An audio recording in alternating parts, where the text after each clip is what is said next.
Nous continuons les enseignements pour le congrès Adoratio et donc je vous resalue. Je salue en même temps tous les auditeurs de Radio Espérance, tous ceux qui regardent la chaîne YouTube du sanctuaire Notre-Dame du Lot, tous les pèlerins de passage. Cet après-midi, nous allons écouter un autre séminariste. Vous avez pu rencontrer Louis, Kevin, deux jeunes de Chine, et puis vous n'avez pas encore vu Tristan, voilà, qui est aussi en chemin vers le sacerdoce. Merci de prier pour lui, et qui va nous parler aujourd'hui de l'histoire de l'adoration eucharistique. Merci à toi, Tristan, pour tout ce travail que tu as fait de préparation, et nous attendons avec impatience ton enseignement.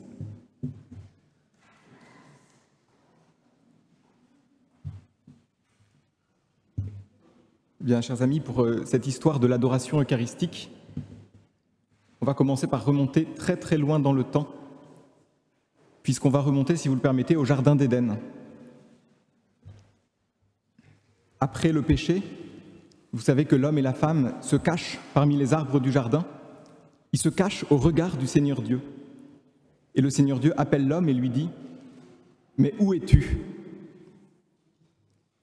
Dieu nous a créés pour le face-à-face avec lui.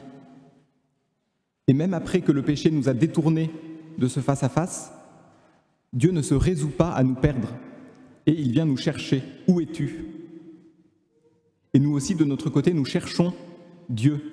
Nous cherchons sa face, comme disent les psaumes. Sur nous, Seigneur, que s'illumine ta face. L'histoire de l'adoration eucharistique n'a de sens que si on la replace dans cette histoire plus vaste, dans l'histoire de cette quête mutuelle entre Dieu et l'homme. L'homme cherche à contempler le visage de Dieu, et dans l'adoration de l'hostie, c'est déjà ce que nous faisons dans la foi. Et Dieu, de son côté, cherche la compagnie des hommes. Dieu cherche des adorateurs en esprit et en vérité. C'est cette quête mutuelle que nous allons voir maintenant se déployer tout au long de l'histoire, l'Antiquité, le Moyen-Âge, la période moderne et la période contemporaine, selon un découpage très, très classique. D'abord donc, l'Antiquité, j'ai appelé cette partie l'adoration avant l'adoration, c'est-à-dire une époque où l'adoration telle qu'on la connaît n'existe pas encore, mais où on va voir naître les germes de ce qui deviendra ensuite l'adoration telle qu'on la connaît. Le développement de l'adoration du Saint-Sacrement appartient, je pense qu'on peut le dire, au projet de Dieu pour son Église. Et Dieu, dès l'Ancien Testament, a laissé un certain nombre d'indices, des préfigurations de ce que serait plus tard l'adoration du Saint-Sacrement. Il faudrait beaucoup de temps pour évoquer toutes ces préfigurations eucharistiques de l'Ancien Testament. Ça fera peut-être l'objet d'une conférence une année ultérieure, mais là, si on ne veut pas vous garder jusqu'à minuit, et je ne pense pas que vous ayez envie que je vous garde jusqu'à minuit, je ne vais pas vous faire tout l'Ancien Testament. Je vous citerai juste une préfiguration de l'Eucharistie pour vous montrer, pour vous donner un exemple de cela. Juste après la libération d'Égypte, Dieu demande à Moïse de lui construire une tente, de lui dresser une tente qui soit pour lui un sanctuaire, c'est-à-dire le lieu de sa présence au milieu de son peuple. Et alors il demande tout un tas de choses dans cette tente, il demande un autel, une table, des chandeliers, etc. Et qu'est-ce qu'il demande aussi ? Sur la table, dit Dieu, tu placeras face à moi le pain qui m'est destiné perpétuellement. C'est quand même assez incroyable, si on n'a pas la lecture chrétienne, de se dire c'est une préfiguration de l'adoration perpétuelle. C'est quand même étonnant de se dire que dans l'Ancien Testament déjà, il y a du pain exposé perpétuellement sur la table de la présence du Seigneur. Donc voilà, pour moi c'est un petit indice qui montre que l'adoration est déjà dans le cœur de Dieu dès l'époque de Moïse, même si elle va se déployer ensuite très lentement. Bon, on fait un bond de plus de 1000 ans maintenant, et on arrive à Jésus. Le Fils de Dieu s'incarne, et Marie, la Vierge Marie, devient la première adoratrice, c'est-à-dire qu'elle adore la présence corporelle du Fils de Dieu dans le monde. Alors elle l'adore en elle, puisqu'elle porte le Fils de Dieu en elle. C'est ce que nous faisons aussi quand nous faisons un temps d'action de grâce après la messe. Nous faisons exactement la même chose que la Vierge Marie. Nous adorons la présence corporelle du Fils de Dieu en nous. L'aspect de cette présence a changé, mais la nature de cette présence n'a pas changé. C'est vraiment la présence corporelle du Fils de Dieu. Nous sommes exactement dans la même situation, avec quand même un détail, c'est que nous sommes pécheurs, la Vierge Marie ne l'était pas, c'est un détail qui compte, mais la nature de notre adoration est exactement la même. Et puis ensuite, les premiers à venir adorer Jésus en face d'eux, eh bien ce sont les bergers, ce sont les rois mages. Ils viennent adorer la présence corporelle du Fils de Dieu. Finalement, le jeudi avant sa mort, Jésus invente ce moyen extraordinaire, l'Eucharistie, pour maintenir sa présence au milieu de son Église. Ceci est mon corps. Et il donne aux apôtres l'ordre de célébrer ce sacrement. Vous ferez cela en mémoire de moi. Et dès la première génération chrétienne, les apôtres et leurs successeurs ont obéi à ce commandement du Seigneur, vous ferez cela en mémoire de moi. Et les apôtres et leurs successeurs ont célébré la messe. Et à la messe, on adore la présence réelle de Jésus dans le pain et le vin consacrés. Les premiers chrétiens, les pères de l'Église, avaient tout à fait conscience de la nécessité qu'il y a d'adorer le corps de Jésus. Écoutons par exemple saint Augustin. Parce que Jésus s'est montré sur la terre avec cette chair, que pour notre salut il nous a donné cette chair à manger. Nul ne mange cette chair sans l'adorer d'abord. Ce serait péché de ne pas l'adorer. Voilà comment parle saint Augustin au 5e siècle. La première adoration du Saint-Sacrement, historiquement mais aussi spirituellement, c'est la messe elle-même. Dès le début, cette adoration pendant la messe, eh bien, elle passe par le regard. Elle n'est pas purement spirituelle ou intellectuelle, elle passe par la vue. Écoutons un autre évêque du IVe siècle, saint Cyril, évêque de Jérusalem. Quand vous approchez pour communier, après avoir eu soin de sanctifier vos yeux par la vue d'un si grand mystère, vous communierez. Toutes les liturgies orientales ont conservé un rite parallèle, on va dire, au rite de l'élévation qu'on a, nous, à la messe en rite latin, c'est-à-dire un moment où le prêtre montre la patène ou le calice contenant le pain et le vin consacrés. Il fait une ostension des saintes espèces pour les fidèles. Chez les Coptes, par exemple, c'est-à-dire chez les chrétiens d'Égypte, dont la liturgie est très ancienne, le prêtre, après la consécration, prend le corps de Jésus dans sa main et il annonce aux fidèles « Voici le saint corps ». Et les fidèles répondent « Nous adorons le saint corps ». Et juste avant la communion, toujours dans le rite copte, le prêtre prend la patène avec l'hostie, les hosties consacrées, et il bénit les fidèles en forme de croix, et les fidèles s'inclinent pour le recevoir. Vous voyez, ça ressemble quand même à ce que nous faisons dans la bénédiction du Saint-Sacrement. Mais là, c'est pendant la messe. Est-ce qu'à cette époque, dans l'Antiquité, il y a aussi une dévotion à l'Eucharistie en dehors de la messe? Eh bien oui. Même pendant les persécutions, on a toujours conservé, après la messe, une partie du pain de vie, du pain consacré. Cette réserve eucharistique était d'abord au domicile du prêtre, elle était destinée à la communion des malades, mais certains fidèles avaient aussi le droit de conserver le Saint-Sacrement chez eux pour pouvoir recevoir, pour pouvoir se donner à eux-mêmes la communion les jours où ils ne pouvaient pas, où les chrétiens ne pouvaient pas se réunir pour la messe. Il y a à ce sujet un témoignage antique très intéressant, c'est au début du IVe siècle, dans le nord de ce qui est actuellement la Turquie. Les soldats romains font une perquisition au domicile d'une personne qu'ils accusent d'être chrétien, qui est suspecte d'être chrétien. Et dans leur fouille, ils découvrent un petit coffret de bois, qui était le coffret dans lequel cette personne conservait les saintes espèces. Et avec ce coffret, qu'est-ce qu'il y a? Il y a une nappe, un chandelier et même un petit encensoir. Voilà, IVe siècle, et on trouve déjà tous les éléments liturgiques qui sont encore en vigueur aujourd'hui pour le culte du Saint-Sacrement en dehors de la messe, nappe, chandelier et encens. Une autre anecdote aussi amusante, celle-là, date de la même époque, c'est l'évêque Saint Grégoire de Nazianze qui raconte ça à propos de sa sœur pendant son homélie au moment des obsèques de sa sœur. Il raconte que celle-ci était atteinte d'une grave maladie et que, atteinte de cette maladie, elle se rend un jour à l'oratoire où étaient conservées les saintes espèces, et dans un geste que saint Grégoire qualifie de pieuse effronterie, elle prend le Saint-Sacrement dans le tabernacle et elle se l'applique sur le corps aux endroits malades pour être guérie. Bon, c'est effectivement pieux, mais c'est quand même une effronterie, hein, saint Grégoire le dit, donc aujourd'hui on ne fait plus ça. Mais en tout cas, c'est, en l'état actuel des petites recherches que j'ai pu mener, c'est la plus ancienne trace écrite que j'ai d'une personne qui se rend dans une chapelle pour poser un acte de dévotion au Saint-Sacrement qui ne soit pas la communion eucharistique. Voilà. Et donc c'est déjà au IVe siècle. À la fin de l'Antiquité, au début du Moyen-Âge, se développe aussi un autre phénomène important pour nous, qu'on appelle la laus perennis, c'est-à-dire la louange perpétuelle. La louange perpétuelle, c'est l'idée d'un moine grec qui s'appelait Alexandre et qui décide de prendre au sérieux le commandement de saint Paul, prier sans cesse. Alors évidemment, on ne peut pas individuellement rester sans cesse en prière dans l'Église, hein, parce qu'on n'est pas des anges, donc on a besoin de dormir, de manger, de faire autre chose. Donc pour prier sans cesse, eh bien, il met en place un relais. Ce moine Alexandre, il met en place un relais dans son monastère. Les moines se succèdent, jour et nuit, pour chanter les psaumes dans l'Église, de telle sorte qu'il y ait en permanence, jour et nuit, des adorateurs en prière dans l'Église. Alors, il ne s'agit pas d'adoration du Saint-Sacrement, hein, il s'agit de chanter les psaumes, il s'agit du culte qu'on rend à Dieu.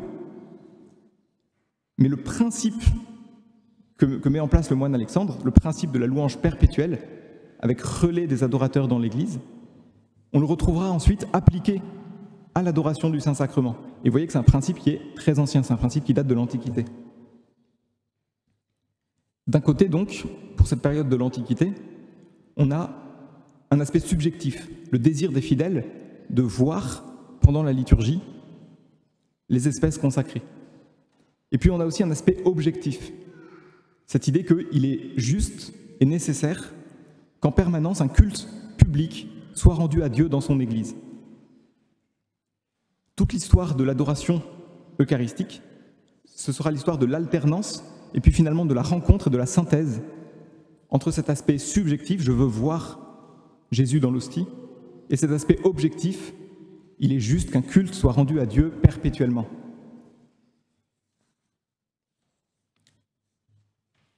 Deuxième partie, donc, naissance de l'adoration eucharistique au Moyen-Âge, le désir de voir l'hostie. Et pour commencer, une petite digression, si vous le permettez. Comment est-ce qu'on sait qu'on est tombé amoureux d'une personne ? Je pense que, je ne sais plus qui vous a déjà posé cette question l'autre jour, je crois que c'était le Père Jérôme ou le Père Ludovic, vous disait... Non, c'était Sherman. Sherman vous a demandé l'autre jour, je crois que certains d'entre vous sont mariés et sont tombés amoureux. Je vais filer la métaphore. Comment est-ce qu'on sait qu'on est tombé amoureux d'une personne ? C'est pas seulement quand on est en sa présence, c'est surtout quand on commence à être séparé d'elle et à se rendre compte que cette personne nous manque.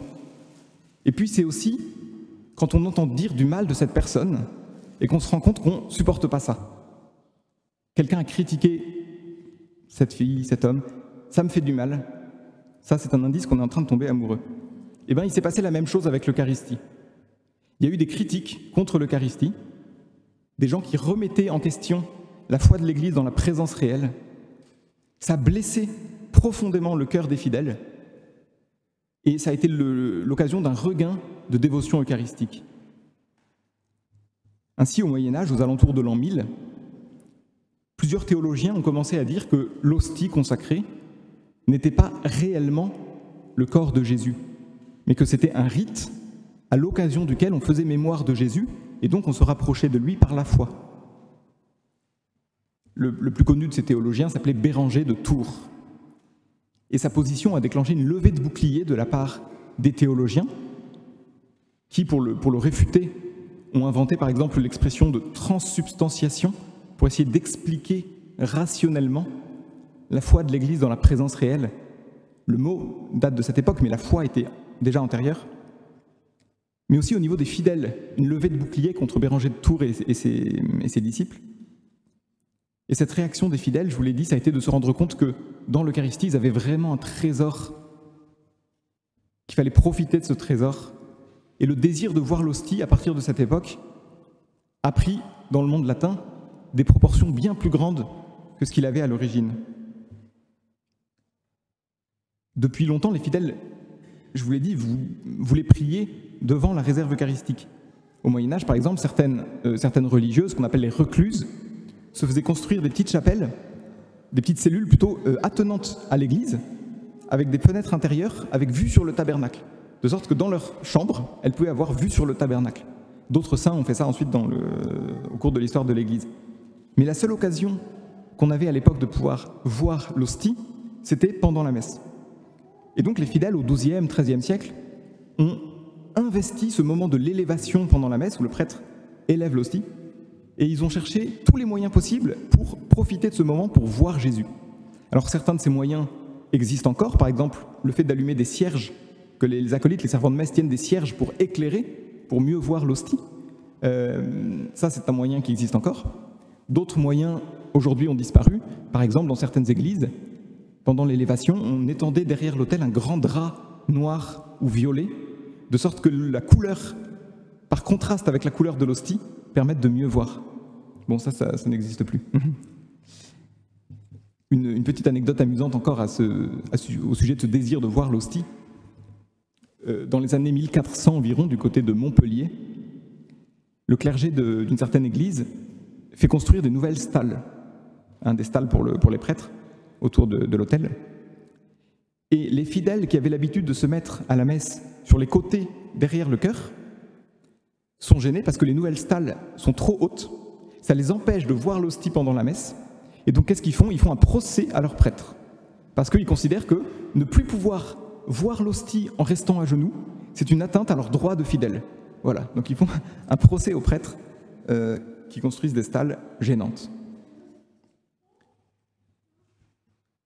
Au XIIIe siècle, il y a une grande sainte mystique qui va être la grande figure de ce désir de voir l'hostie, c'est sainte Gertrude. Gertrude, elle est bénédictine, abbesse du monastère de Helfta, en Allemagne. C'est une des fondatrices de la dévotion au Sacré-Cœur. Et Gertrude, elle a une très grande dévotion à la messe, à la communion bien sûr, mais aussi à l'élévation. Elle ne perd pas une occasion de jeter un regard sur l'hostie que le prêtre élève. Or, dans son livre des Révélations, qu'on appelle aussi le héros de l'amour divin, voilà ce que raconte la biographe de sainte Gertrude. Dans une certaine occasion, elle reçut cette lumière. Chaque fois que l'homme regarde avec amour et dévotion l'hostie dans laquelle se cache sacramentellement le corps du Christ, chaque fois, il augmente ses mérites dans le ciel. En effet, dans la vision future de Dieu, il goûtera éternellement autant de délices spéciales qu'il aura sur la terre regardé avec dévotion et désir le corps du Christ. C'est merveilleux. Chaque fois qu'on regarde avec dévotion l'hostie, chaque fois on augmente nos mérites dans le ciel et on goûtera dans le ciel autant de délices qu'on aura sur la terre regardé l'hostie. Pourquoi est-ce que c'est formidable? Parce qu'on comprend avec sainte Gertrude que regarder l'hostie, c'est anticiper ce qu'on fera au ciel. Au ciel, qu'est-ce qu'on fera? On regardera Dieu face à face. Dans l'hostie, qu'est-ce qu'on fait? On regarde Dieu face à face. Alors bien sûr, actuellement c'est dans la foi. On ne voit pas l'aspect de Dieu, on voit l'aspect de l'hostie, l'aspect du pain. Mais la nature reste la même. Certains théologiens de l'époque se sont interrogés sur cette dévotion, ce désir de voir l'hostie. Ils se sont notamment posé une question: est-ce que pour les fidèles qui ne peuvent pas communier en raison de leur état de vie, parce qu'ils ne sont pas en état de grâce ou en état public de pouvoir communier, est-ce que regarder l'hostie est permis? Puisqu'on sait que quand on regarde l'hostie, c'est pour s'unir à Jésus, c'est une forme de communion spirituelle. Donc est-ce que quelqu'un qui ne peut pas communier peut légitimement regarder l'hostie? Et les théologiens, la plupart des théologiens, saint Bonaventure, saint Thomas d'Aquin, etc., répondent oui, bien sûr, les fidèles peuvent regarder l'hostie. Parce qu'en regardant l'amour de Dieu qui se manifeste dans l'Eucharistie, ils ne peuvent qu'être incités à la conversion. Donc bien sûr, même si on ne peut pas communier, on peut regarder l'hostie, on peut adorer. Le principe, la petite formule latine, ostensio boni provocat ad bonam. L'ostension des choses bonnes provoque au bien. Mais il y a eu quand même à cette époque quelques réserves qui portaient en fait sur les excès de ce désir de voir l'hostie. La première réserve que les théologiens, et puis ensuite la hiérarchie de l'Église, a exprimée, c'est qu'il ne fallait pas que la messe se transforme en spectacle. Et les évêques ont condamné l'usage de certains prêtres qui faisaient durer bien trop longtemps ce moment de l'élévation. Ils interrompaient la messe en quelque sorte pour une sorte de temps d'adoration pendant la messe. Et puis d'autres prêtres interrompaient, se retournaient, ils étaient à l'autel, ils se retournaient vers les fidèles, ils allaient montrer l'hostie aux fidèles. Et ça, les évêques ont dit non, ça c'est plus la messe, c'est un spectacle, c'est pas le moment de faire ça. Et puis, il y a eu aussi des mises en garde contre les déviances de ce désir de voir l'hostie. Certains fidèles, par exemple, réduisaient la messe à l'élévation. Donc, quand ils avaient eu l'élévation, eh ben, ils partaient. Il n'y avait plus rien à faire. Voilà, la communion, c'était peut-être un peu rare à l'époque, et donc rester à la messe en entier, ça ne les intéressait pas. Ce qui les intéressait, c'est de voir l'hostie, et puis ils partaient. Certains fidèles enchaînaient les messes, donc ils partaient après l'élévation, et puis ils couraient à l'église voisine pour avoir l'élévation de la messe suivante. Et puis, comme ça, ils enchaînaient, ils faisaient le plus d'élévation possible dans la journée. Bon, c'est un peu bizarre quand même, comme pratique. D'autres considéraient qu'une fois qu'ils avaient vu l'hostie, ils avaient satisfait à leur obligation du jour. Il y a un témoin de l'époque qui dit, par exemple, « Certains fidèles se précipitent en courant au cabaret aussitôt qu'ils ont vu le Saint-Corps, alors qu'ils seraient sans doute restés plus longtemps dans l'église s'ils ne l'avaient pas vu. » Voilà. J'ai fait ce que j'avais à faire, j'ai vu l'hostie maintenant. Et ça va aller très très loin, cette déviance, ça va aller jusqu'à la superstition. Il y a une croyance qui a circulé au XIVe siècle qui disait par exemple qu'une fois qu'on avait vu l'hostie, on était assuré de ne pas mourir de mort subite dans la journée, de ne pas perdre la vue, de manger à sa faim, et puis, alors le summum pour moi, et puis de se voir pardonner ses mensonges et ses médisances. Alors ça, c'est quand même formidable. Je vais à la messe le matin, je regarde l'hostie, et comme ça, après, je peux faire ma langue de vipère toute la journée, le bon Dieu me pardonne. Bon, donc ça a entraîné quand même quelques réticences vis-à-vis vis-à-vis de ce désir. Voilà. Les théologiens ont dit, attention, c'est pas ça, hein, le désir de voir l'hostie, c'est pas de la superstition. Ça doit être une communion spirituelle avec Jésus, sinon ça va pas. Mais en dépit de ces excès, ce Moyen-Âge, ce XIVe siècle plus précisément, c'est quand même le premier âge d'or de l'adoration, parce que c'est l'époque où apparaît et se diffuse, avec un succès extraordinaire dans toute l'Europe, l'ostensoir, c'est-à-dire l'exposition de l'hostie consacrée en dehors de la messe. Les tout premiers ostensoirs ou monstrances eucharistiques, on les utilisait d'abord pour exposer les hosties miraculeuses dans les endroits où il y a un miracle eucharistique qui s'était produit. Pour les miracles eucharistiques, je vous renvoie vers l'exposition qui est dans la cour là, du sanctuaire, parce que je ne peux pas vous raconter tous les miracles eucharistiques, mais on commençait donc par exposer les hosties miraculeuses, celles qui avaient saigné, celles qui s'étaient transformées en chair. Et puis on s'est dit au XIVe siècle, mais en fait, dans l'hostie, j'allais dire ordinaire, dans celle qui n'est pas miraculeuse, c'est aussi le corps du Christ, donc on peut aussi l'exposer. Et au XIVe siècle, on commence à avoir des ostensoirs dans toutes les sacristies de toutes les églises d'Europe, pour pouvoir adorer le Saint-Sacrement même en dehors de la messe. Et l'usage à l'époque, dans beaucoup d'endroits, c'était simplement d'enfermer l'ostensoir dans une sorte de niche creusée dans le mur, qu'on fermait avec une grille, de sorte que le Saint-Sacrement était protégé. Mais une grille, ça permet de voir, et donc les fidèles pouvaient venir à n'importe quelle heure, voir le tabernacle, voir l'hostie dans cette espèce de tabernacle grillagé. Ça ressemble quand même beaucoup à ce que M. Houlgat hier a appelé l'open tabernacle. C'est-à-dire qu'il n'y a pas une exposition du Saint-Sacrement sur l'autel, mais les fidèles peuvent venir et voir. Voilà, Jésus, il est à l'abri, mais on peut le voir. Le problème de cette pratique de l'open tabernacle, ou du tabernacle grillagé pour l'historien, c'est que si l'adoration ne fait pas l'objet d'un rite d'exposition et de déposition, si l'adoration ne fait pas l'objet d'un engagement de la communauté des fidèles, elle devient une dévotion privée, c'est mon Jésus à moi, et elle perd cette connexion avec la messe qu'elle doit avoir en tant qu'acte liturgique et qu'acte communautaire. On a l'aspect subjectif, je veux voir Jésus, mais on n'a plus l'aspect objectif. On rend communautairement un culte au Dieu de l'Eucharistie. C'est pour ça que cet usage des tabernacles grillagés a fini par être interdit par l'Église. Et donc, ça a porté un coup d'arrêt à l'exposition du Saint-Sacrement, puisque l'Église, au XVe siècle, a réservé l'exposition du Saint-Sacrement pour le jour de la fête Dieu et toute l'octave. Donc c'est devenu d'un coup très rare. Parce qu'il faut dire un mot quand même de l'institution de la fête Dieu, la fête du Saint-Sacrement. Cette fête du Saint-Sacrement, elle a été demandée par le Seigneur à une religieuse belge qui s'appelle Sainte Julienne, au monastère du Mont Cornillon, c'est près de Liège. Sainte Julienne, elle avait 17 ans, elle était déjà religieuse depuis longtemps, elle était rentrée très très jeune, et Sainte Julienne, elle a eu une vision. Elle voyait la lune, toute brillante, mais barrée d'une grosse ligne sombre. Et cette vision s'est répétée pendant 2 ans, régulièrement, et elle ne comprenait pas le sens de cette vision. Et puis finalement, le Seigneur lui a révélé le sens de cette vision. Il lui a dit « La lune représente l'Église, et la bande noire signifie qu'il manque quelque chose à l'Église. Il manque une fête dédiée au culte du Saint-Sacrement. » Alors Sainte Julienne va s'en ouvrir à son évêque. Son évêque, au début, va la soutenir. Il va y avoir une fois une célébration de la fête Dieu dans le diocèse de Liège, et puis l'évêque va mourir, et Sainte Julienne va être complètement persécutée dans son monastère, parce que, comme tous les saints, le Seigneur lui réservait une croix pour la fin de sa vie. Et donc, quand Sainte Julienne meurt, la fête Dieu est complètement tombée dans l'oubli. Elle n'était plus du tout célébrée.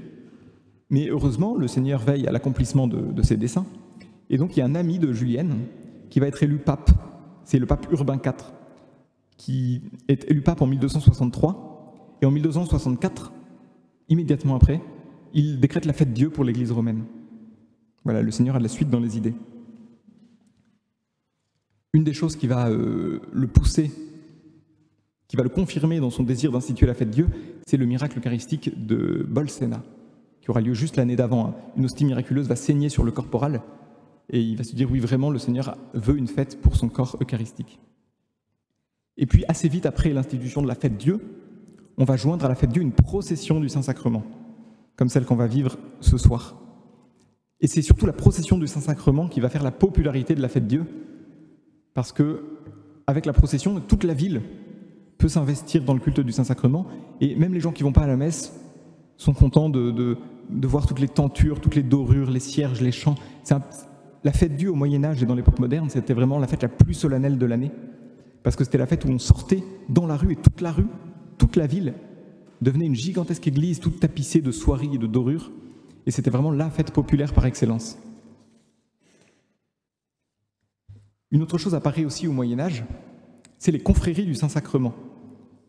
Les confréries du Saint-Sacrement, ce sont des associations de laïcs qui ont la charge de la dévotion au Saint-Sacrement, c'est-à-dire ils entretiennent la lampe du tabernacle, ils organisent la procession de la fête Dieu, parfois ils accompagnent le prêtre pour porter la communion aux malades.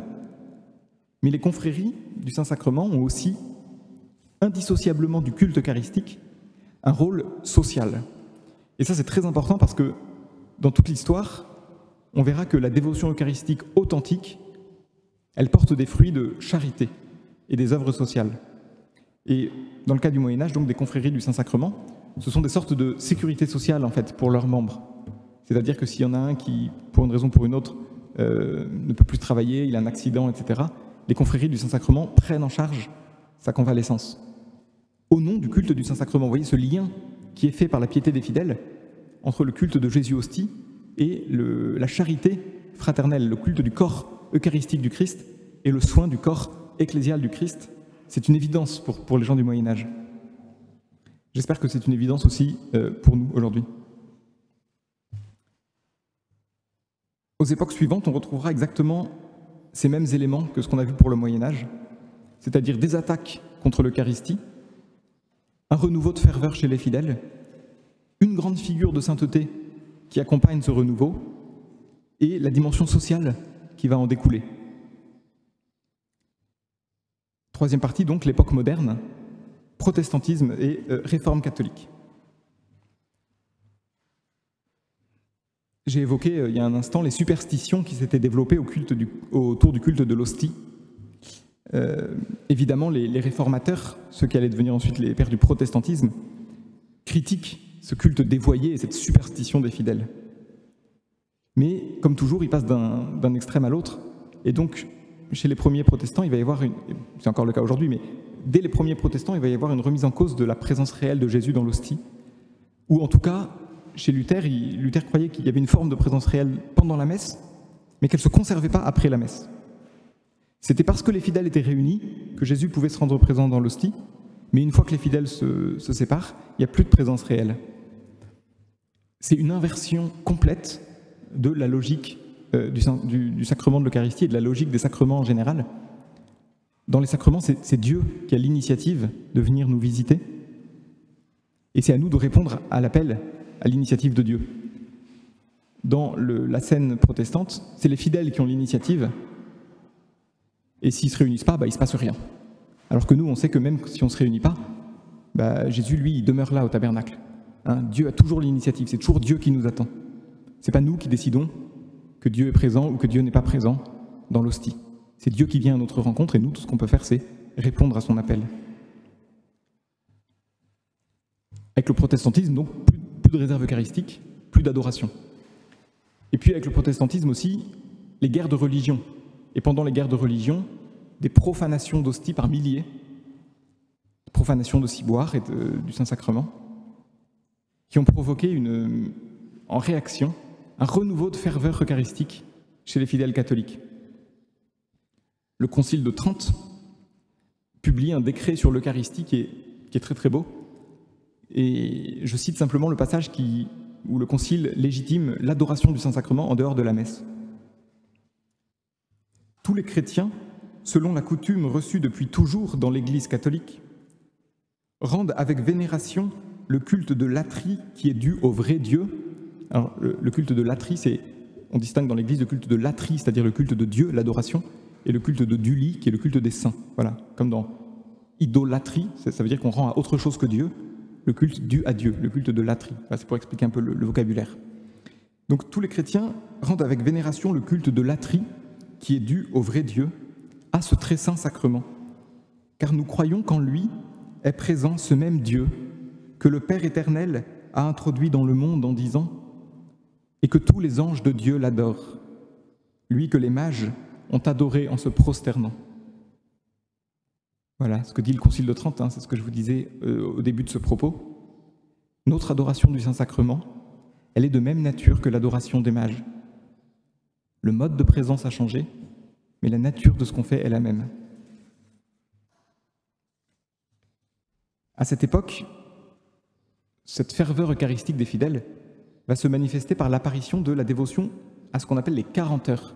Les 40 heures, c'est l'exposition du Saint-Sacrement sur l'autel cette fois, je veux dire exposition publique, solennelle, pendant 40 heures ininterrompues. Ces 40 heures, elles ont valeur de réparation morale pour tous les péchés du siècle, les guerres de religion, les profanations, mais aussi tous les désordres moraux et puis l'impiété des fidèles. Et à la fin du XVIe siècle, à Rome, le pape a décidé que ces 40 heures, il faut qu'elles deviennent perpétuelles. Alors, vous me direz, 40 heures perpétuelles, c'est un peu une contradiction. Soit ça dure 40 heures, soit c'est perpétuel. Mais en fait, l'idée de génie du pape, c'est qu'il va enchaîner d'une église à l'autre. Donc on expose le Saint-Sacrement pendant 40 heures dans une église, et puis dès qu'on dépose dans une église, on expose ailleurs. De telle sorte que dans la ville de Rome, d'une église à l'autre, le Saint-Sacrement est exposé perpétuellement dans une des églises. Et ces 40 heures perpétuelles, elles sont instituées par le pape avec 3 intentions de prière particulières. Il demande aux fidèles de prier pour la France, qui est déchirée par la guerre, pour la victoire de la chrétienté contre l'invasion des Turcs, et pour l'unité dans l'Église. Pour la France, pour résister à l'invasion des Turcs, et pour l'unité dans l'Église. Il me semble que ça a une certaine actualité, voilà, ces 3 intentions de prière. Donc, on pourra peut-être restaurer les 40 heures. Je lance un appel. Rome est donc la première ville à avoir l'exposition perpétuelle du Saint-Sacrement. Ce qui est mis en avant ici, c'est plus l'aspect subjectif, je veux voir mon Jésus dans l'hostie, c'est l'aspect objectif. En réparation pour les lieux où il n'est pas adoré, il est juste que Dieu soit adoré dans son Église. Et en paroisse, va se mettre en place dans le même temps ce que les gens de l'époque appellent l'adoration perpétuelle, mais qui est sans exposition, pour le coup, au tabernacle. Ils n'ont pas encore le droit d'avoir l'adoration perpétuelle avec exposition du Saint-Sacrement. Mais plusieurs prédicateurs, par exemple Saint Jean-François Régis dans la région du Puy-en-Velay, encouragent les fidèles à organiser un relais d'adoration devant le tabernacle, de sorte que dans l'église, il y ait en permanence des adorateurs en prière devant Jésus hostie, caché dans le tabernacle.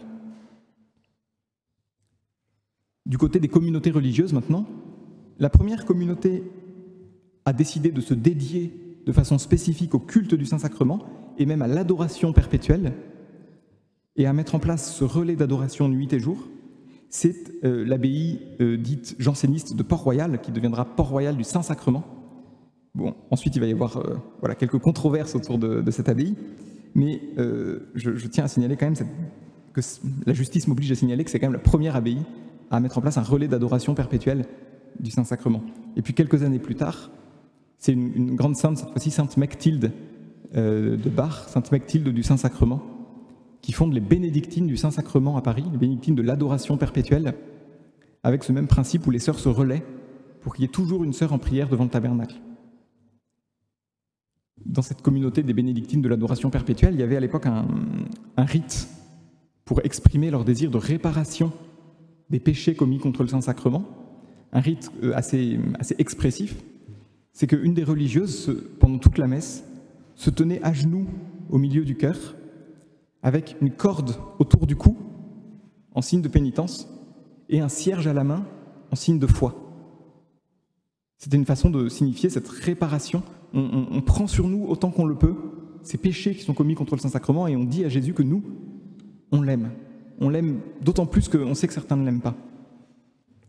Et ce beau geste de réparation, une des premières qui va vouloir le poser dans la chapelle des Bénédictines, c'est la reine Anne d'Autriche. Vous imaginez la reine de France, elle se met à genoux au milieu du chœur, elle se met une corde autour du cou, comme un galérien.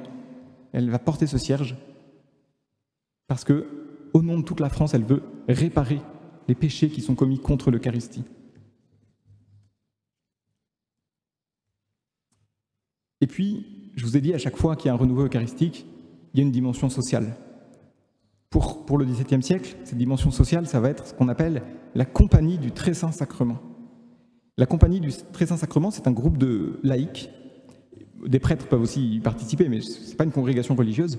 C'est un groupe de spiritualité dont les membres sont encouragés à avoir une vraie vie de prière, et notamment, évidemment, d'aller visiter le Saint-Sacrement au tabernacle, et qui, au nom de ce culte du Saint-Sacrement, décident de se dévouer aux œuvres de charité. Si je vous donne un nom, ce sera peut-être plus explicite. Saint Vincent de Paul, au nom de son appartenance à la Compagnie du Saint-Sacrement, bon, au nom de son amour de Jésus, mais Saint Vincent de Paul a été membre de la Compagnie du Saint-Sacrement, et au nom de sa dévotion pour le Saint-Sacrement, il va se dévouer en œuvre de charité avec une ardeur inégalée. Mais la nouvelle étape majeure de la spiritualité eucharistique du XVIIe siècle, c'est évidemment les apparitions de Paray-le-Monial à Sainte-Marguerite-Marie à la Coque entre 1673 et 1675. On connaît bien ces apparitions de Paray-le-Monial pour la dévotion au Sacré-Cœur, mais le problème c'est que parfois on coupe les phrases de Jésus, on s'arrête au Sacré-Cœur et on ne fait pas référence au Saint-Sacrement. Mais le message de Paray-le-Monial, c'est un message eucharistique, puisque c'est à Paray-le-Monial que Jésus révèle au monde son désir d'être aimé, oui, mais d'être aimé au Saint-Sacrement. Je vous cite donc Jésus à Sainte-Marguerite-Marie. « Voici ce cœur qui a tant aimé les hommes, qu'il n'a rien épargné jusqu'à s'épuiser et se consumer pour leur témoigner son amour. Et pour reconnaissance, je ne reçois de la plupart que des ingratitudes par leurs irrévérences et leurs sacrilèges, et par les froideurs et les mépris qu'ils ont pour moi dans ce sacrement d'amour. » Ce qui fait souffrir le cœur de Jésus, c'est l'indifférence des fidèles pour le sacrement de l'amour. Et puis aussi, toujours Jésus à Sainte-Marguerite-Marie, « J'ai soif, mais d'une soif si ardente d'être aimé des hommes au Saint-Sacrement, que cette soif me consume, et je ne trouve personne qui s'efforce selon mon désir pour me désaltérer, en rendant quelque retour à mon amour. » Pourquoi est-ce que c'est une étape importante pour la dévotion eucharistique? Bon, d'abord parce que c'est absolument magnifique, mais aussi parce que Jésus vient confirmer à Sainte Marguerite Marie que dans l'adoration du Saint-Sacrement, c'est plus seulement l'homme qui veut voir son Dieu, c'est Dieu, Jésus, qui veut être aimé des hommes dans le Saint-Sacrement. On est passé d'une dévotion centrée sur le désir individuel à une dévotion centrée sur le désir que Jésus a d'être adoré en permanence. C'est le fameux « Où es-tu donc ?» de Dieu à Adam et Ève. Jésus au Saint-Sacrement nous dit « Où êtes-vous » Il y a de façon un peu plus profane, mais qui dit exactement la même chose, il y a le sketch de Raymond DeVos, « L'homme existe, je l'ai rencontré », Raymond DeVos là-dessus a une intuition de génie, il se met dans la peau de Dieu, qui dit « Mais j'étais là dans mon église, et puis j'ai vu des hommes arriver, et c'est Dieu qui parle, j'ai vu des hommes arriver, et j'étais content parce que depuis le temps que j'en avais pas vu, je finissais par me demander s'ils existaient vraiment. » Voilà, c'est Dieu qui veut voir des adorateurs dans son église. Donc ce XVIIe siècle, c'est le deuxième grand siècle pour l'adoration. Et puis le troisième grand siècle de l'adoration, ça va être le XIXe siècle. Quatrième partie, donc l'époque contemporaine, révolution et réparation. Évidemment, je vous ai dit qu'à chaque fois, ça commençait par des attaques contre le Saint-Sacrement. En 1789, Révolution française, persécution du clergé et profanation d'églises et profanation d'hosties par milliers. Et le XIXe siècle va être, comme le XVIIe siècle, un siècle de réparation pour ces sacrilèges commis pendant la Révolution. Avec les mêmes ressorts. Adoration perpétuelle en paroisse, congrégation adoratrice et dimension sociale. Pour ce qui est des paroisses, donc, tout au long du XIXe siècle, s'établissent des œuvres spécialisées dans l'adoration de nuit en paroisse. À Paris, cette œuvre de l'adoration nocturne commence en 1848 grâce à un juif converti qui s'appelle Hermann Cohen, qui deviendra prêtre juste après, dans l'église Notre-Dame des Victoires.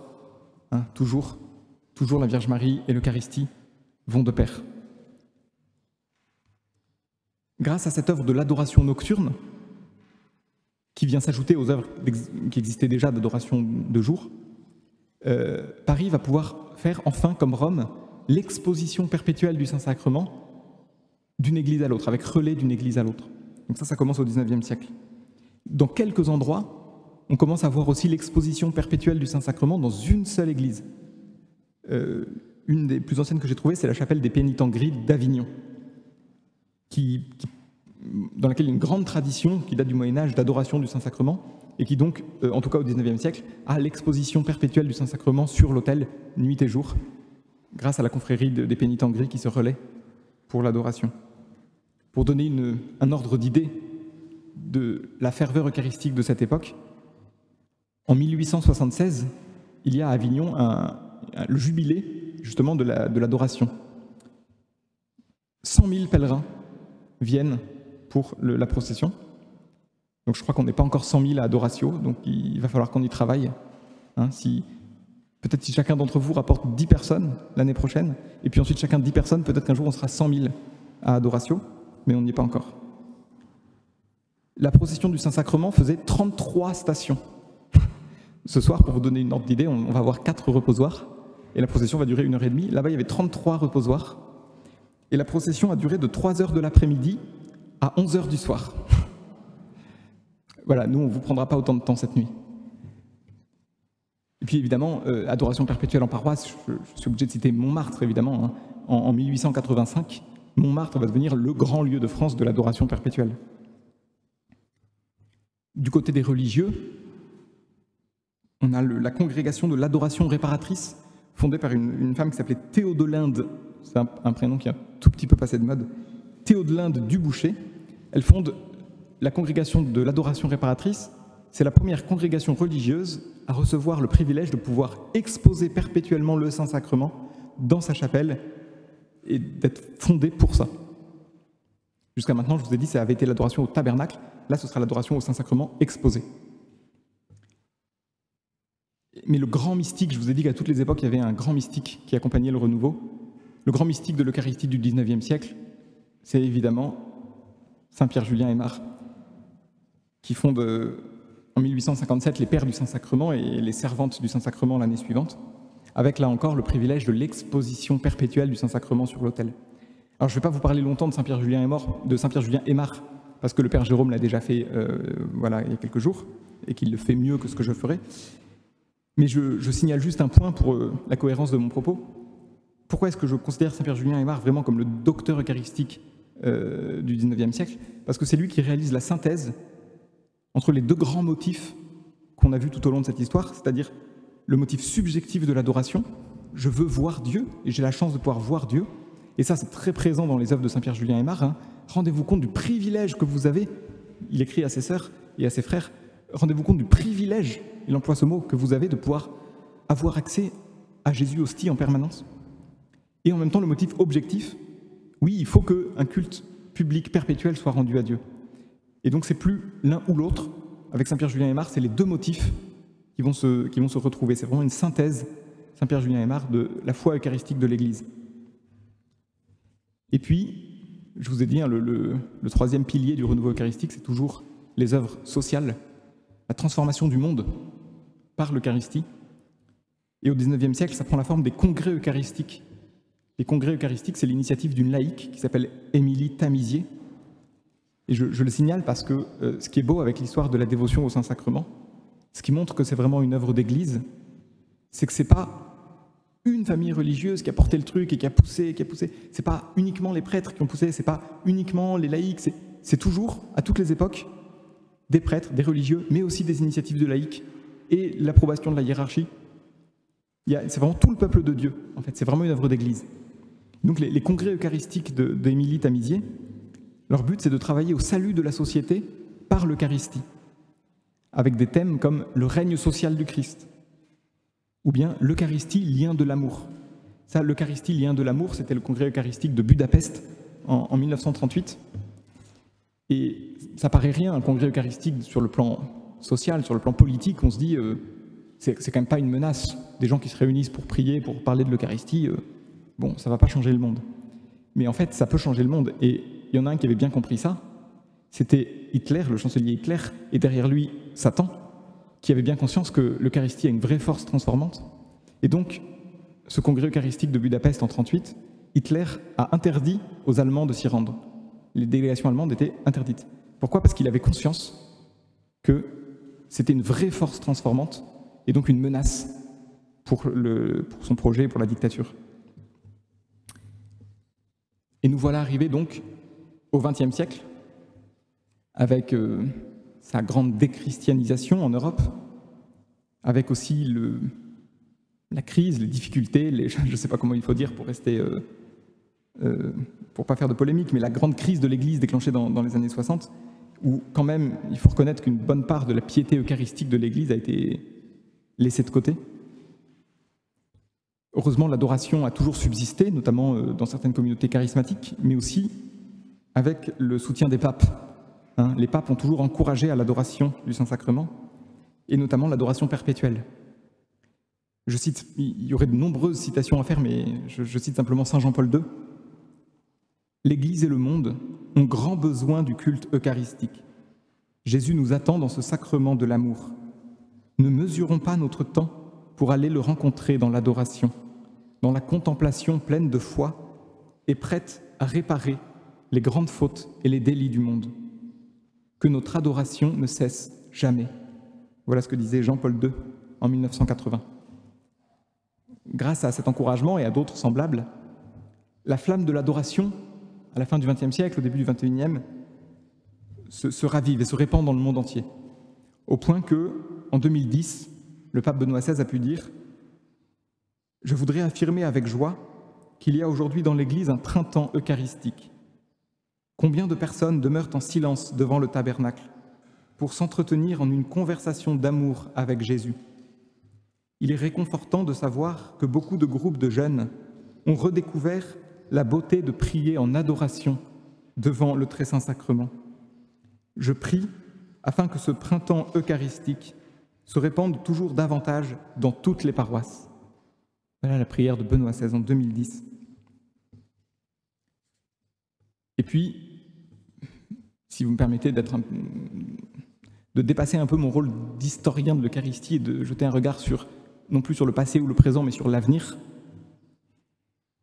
Je pense que l'adoration du Saint-Sacrement est au cœur d'un grand nombre d'enjeux pour le XXIe siècle qui commence. Je vous en cite quelques-uns. Je ne vous apprends rien en vous disant qu'il y a aujourd'hui une grande instabilité du mariage et de la famille, de sorte que beaucoup de personnes se trouvent dans un état de vie qui les empêche d'accéder à la communion sacramentelle. L'adoration, on l'a vu avec les théologiens du Moyen-Âge, l'adoration permet à ceux qui ne peuvent pas communier, et qui vont être donc, je pense, de plus en plus nombreux, de profiter de certaines des grâces de l'Eucharistie. Autre enjeu, l'invasion des écrans, du virtuel. L'adoration, c'est une école pour le regard, pour poser son regard sur l'essentiel et non pas sur le spectaculaire. C'est le philosophe Fabrice Adjadj qui fait cette comparaison, qui dit dans un petit écran comme celui-là, alors pour les auditeurs de Radio Espérance, je dis que je montre mon téléphone, voilà, je décris. Dans un petit écran comme celui-là, il y a beaucoup de choses qui se passent visuellement, mais en fait, il n'y a rien qui se passe réellement.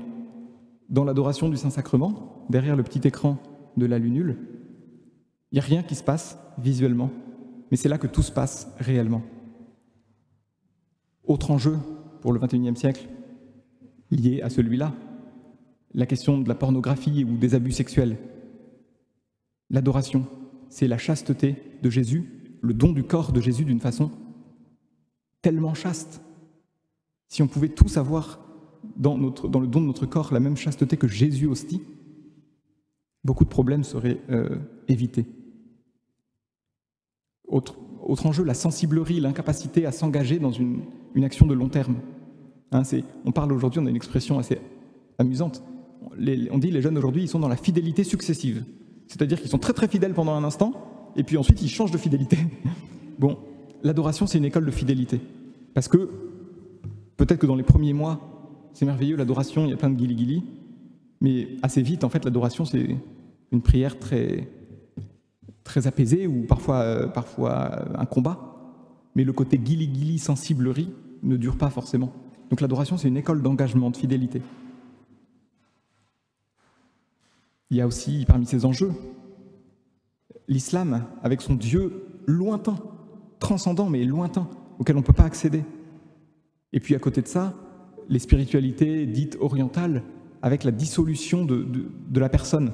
Je vais me fondre dans un grand tout cosmique. Ou bien, en Occident, le développement personnel, où finalement le Dieu, c'est moi. Et entre ces trois caricatures de religion, Dieu lointain, tout est Dieu, ou c'est moi qui suis Dieu, l'adoration du Saint-Sacrement, c'est une école de l'altérité authentique, où toute la dimension de prière intérieure personnelle est prise en compte, la sacralité de Dieu est respectée. C'est intéressant d'ailleurs de voir que beaucoup de convertis de l'islam se convertissent grâce à l'adoration, ou en tout cas ressentent tout de suite la justesse et la légitimité de l'adoration. Parce qu'ils retrouvent ce Dieu à la fois lointain, mais la bonne nouvelle, c'est que ce Dieu lointain s'est fait proche. Et puis, autre grand enjeu du siècle, la question de l'écologie et de la justice sociale. Vous savez que le Saint-Père en parle beaucoup. Dans l'hostie consacrée, Jésus assume le fruit de la terre et du travail des hommes. Ça ne peut pas nous laisser indifférents. Donc j'espère que le renouveau social et écologique du XXIe siècle, je pense qu'il ne pourra vraiment se réaliser qu'à partir de l'Eucharistie. Prions donc pour que ce printemps eucharistique porte toutes ces fleurs, notamment de nombreuses vocations religieuses et sacerdotales eucharistiques, et qu'à leur tour, ces fleurs portent des fruits de grâce, de guérison et de charité pour l'Église et pour le monde. Demandons l'intercession de Notre-Dame du Saint-Sacrement.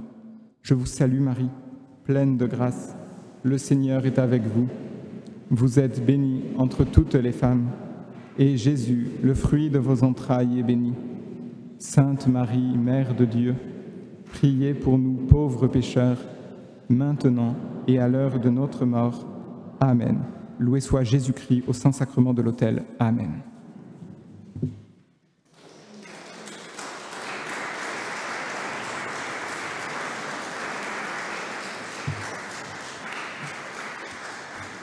Merci. Auditeurs de Radio Espérance, nous